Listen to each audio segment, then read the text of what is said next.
the whole argument about Mbappe and Lamine Yamal over who is a better teenager or who has or who is still, whatever you want to put it, I don't think it's practical. Lamine Yamal is still a teenager, so let him exit that first, and then we will now look back and say, okay, let's look at both of them's impact and what they had while they were still teenagers. For now, it's not practical. Lamine Yamal is still a teenager, so it is not practical at all.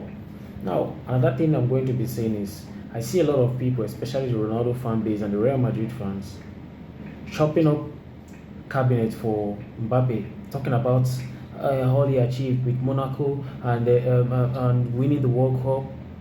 And what made me laugh was this is the same people now they are using the World Cup as a trump card, like he has gotten the World Cup.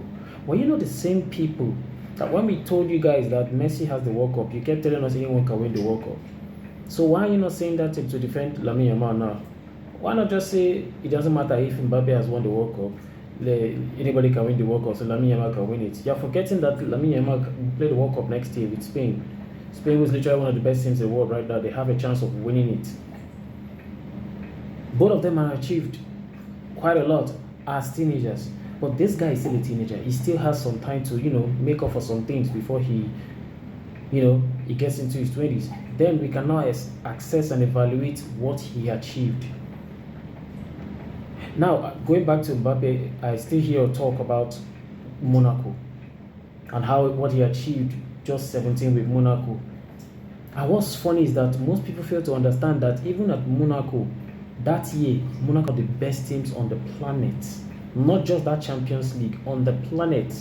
They had literally amazing talents busting out. You had the Mendy's, the defense, they had Glick, who was rock solid that year. They had Bakayoko, they had Bernardo Silva, they had Mbappe himself, they had Falcao, they had a lot of players. These guys, it clicked. Everything was working for them. Everything was working. He does it with that team. Very best team. They're one of the best in the world at the time. At that time, they were. So, when you look at this and you individualize only Mbappe's effort in that Monaco team in 2017, it's just a biased point of view. It's a biased argument because you would know that that team excelled collectively, not just Mbappe. Collectively, go back and watch those guys. You understand that was the breakaway point for a lot of players in that team, even Bernardo Silva. Up until that season, most people didn't even know he existed until that breakout season in the Champions League and also in the league. So when you're talking about these things, this is what you need to put into context here. Mbappe has achieved this, he has achieved that. There are still a lot of things that eluded him. The only thing we could highlight as a teenager was the World Cup, winning the World Cup.